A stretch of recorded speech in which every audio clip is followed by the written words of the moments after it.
আলাইকুম আমাদের সাথে আবারও হাজির হয়েছেন কারি মাওলানা মনোয়ার হোসেন। তিনি আজকে আমাদের সাথে আলোচনা করবেন কোরআন শরীফ পড়ে গেলে কি কি করণীয়।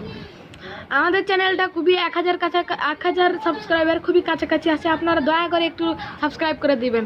আপনাদের কাছে হাত পা ধরে আপনি একটু বলছি ভাই, আপনাদের ছোট ভাই একটু দয়া করে 1000 সাবস্ক্রাইব করে দিবেন। ইনশাল্লাহ 1000 সাবস্ক্রাইব করবেন। আর আমাদের চ্যানেল থেকে মানে ইউটিউব থেকে আমাদের চ্যানেলকে স্ট্রাইক দেওয়া হয়েছে। যদি এক মাসে আমাদের যদি 1000 সাবস্ক্রাইবার না কমপ্লিট করতে পারি তাহলে আমাদের চ্যানেলটা পার্মানেন্টলি বন্ধ হয়ে যাবে।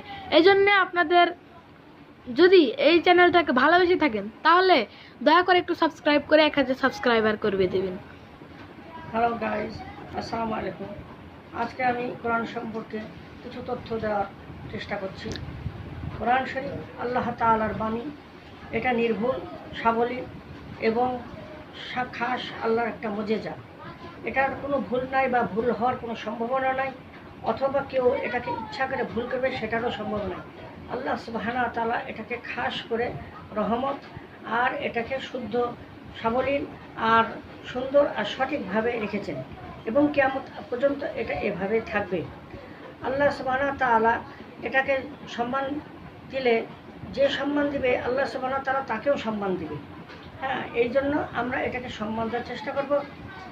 বাই চান্স বা হঠাৎ করে যদি আমাদের হাত থেকে এই কোরআন শরীফ পড়ে যায় তাহলে করণীয় কী?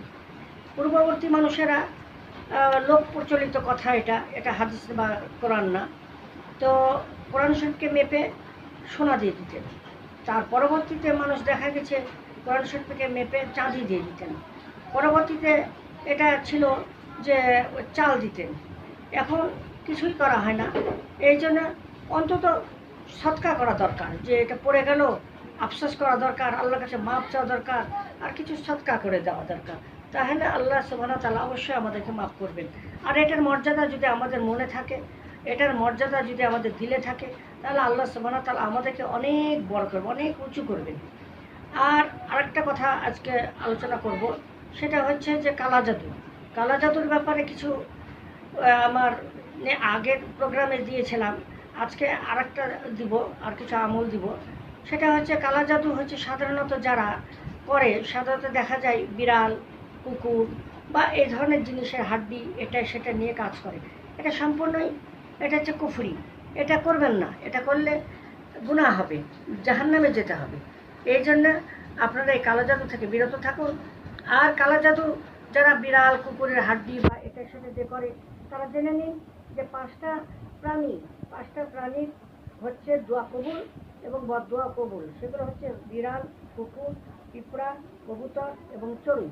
এই জন্য দয়া করে এদেরকে মারবেন না বা এদের হাড্ডি নেওয়ার চেষ্টা করবেন না, তাহলে আল্লাহ সুবহানাহু ওয়া তাআলা প্রচণ্ড রাগান্বিত হবে। এবং এটা বলাই আছে যে এই কালা জাদু বা কুফরি যেটা করবে তারা কোনোদিনও বেহেশতে যেতে পারবে না।